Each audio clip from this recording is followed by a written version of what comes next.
Kurnool medical కాలేజ్లో ఎలాంటి ragging జరగలేదని కాలేజ్ ప్రిన్సిపల్ చిట్టి నరసమ్మ తెలిపారు. 3 రోజుల క్రితం కర్నూలు మెడికల్ కాలేజీలో ర్యాగింగ్ జరిగినట్లు సీనియర్ విద్యార్థి వేధిస్తున్నాడని తమకు ఓ మెయిల్ వచ్చిందని ఆమె స్పష్టం చేశారు. అయితే మెయిల్ ఎవరు పంపించారనే దానిపై పోలీసులు విచారించారు. ఓ సీనియర్ విద్యార్థి కావాలని జూనియర్ విద్యార్థిగా మెయిల్ పంపినట్లు పోలీసుల విచారణలో తేల్చారని ప్రిన్సిపల్ చెప్పారు. మెయిల్ పెట్టిన విద్యార్థికి కౌన్సిలింగ్ ఇచ్చి ఇంటికి పంపించామన్నారు. జూనియర్ విద్యార్థులకు ఎలాంటి ఇబ్బంది లేదని, ఆందోళన వద్దని స్పష్టం చేశారు.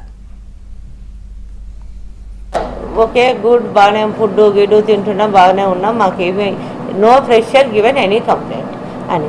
ఆ లోపల మండేకంతా పోలీసు వాళ్ళ సహాయంతో సార్ వాళ్ళు ఛేదించింది ఏమి అంటే ఆ మెయిల్ పెట్టింది ఫస్ట్ ఇయర్ స్టూడెంట్ కాదు, 22 బ్యాచ్ స్టూడెంట్. వాళ్ళకు ఆ పిల్లోనికి ఇంకో స్టూడెంట్తో ఉన్న గెడ్జ్ మీద ఏదో ఆ పిల్లోని పేరు మెన్షన్ చేస్తున్నాడు. నేను మీడియా ద్వారా అందరూ పేరెంట్స్కి చెప్పాలనుకునేది ఏమి అంటే ఫస్ట్ ఇయర్ స్టూడెంట్స్ అంతా బాగానే ఉన్నారు. Parents they maybe daily interacting with their పిల్లలతో మాట్లాడుకొని ఉండండి, బాగా కంఫర్టబుల్గా ఉన్నారు, వార్డన్లు చూసుకుంటున్నారు. అండ్ షార్ట్లీ మేము ఇంకొక రిటైర్డ్ ఆర్మీ పర్సన్ కానీ రిటైర్డ్ పోలీస్ పర్సన్ కూడా ఫస్ట్ ఇయర్ బ్లాక్కు అక్కడ రిక్రూట్ చేసుకుంటాం. అక్కడే ఉండి నైట్ అక్కడే స్టే చేసి ఎక్కడ కూడా ఈ ఫస్ట్ ఇయర్స్ అప్పటికి ఉన్న ఇన్ఫర్మేషన్ బేస్ చేసుకుంటే ఫస్ట్ ఇయర్స్ నుంచి ఎలాంటి ఎక్కడ ఎవరు ఒత్తిడి చేసినట్టు కానీ ఇబ్బంది పడినట్టు కానీ మేడం వాళ్ళకు తెలియరాలేదు.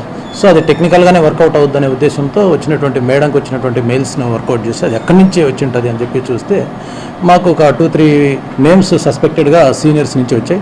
అందులో ఒకటి ఫిల్టర్ చేయగా ఒక పర్సన్ వచ్చి అతన్ని కూడా మేము ఇక్కడ అఫ్కోర్స్ అలా ఎందుకు చేయాల్సి వచ్చింది అంటే వాడు వాంటెడ్లీ ఆ పక్కన ఉన్నటువంటి స్టూడెంట్కి వానికి కొంచెం ఇంటర్నల్గా వేరే డిఫరెంట్ వాళ్ళకి పడదు.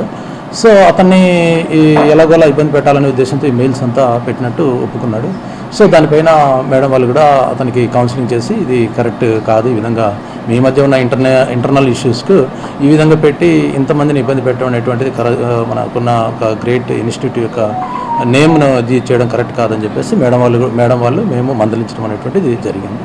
సో ఇక్కడ ఎలాంటి ర్యాగింగ్కి సంబంధించినటువంటి ఇష్యూస్ కానీ ఏమీ లేవు.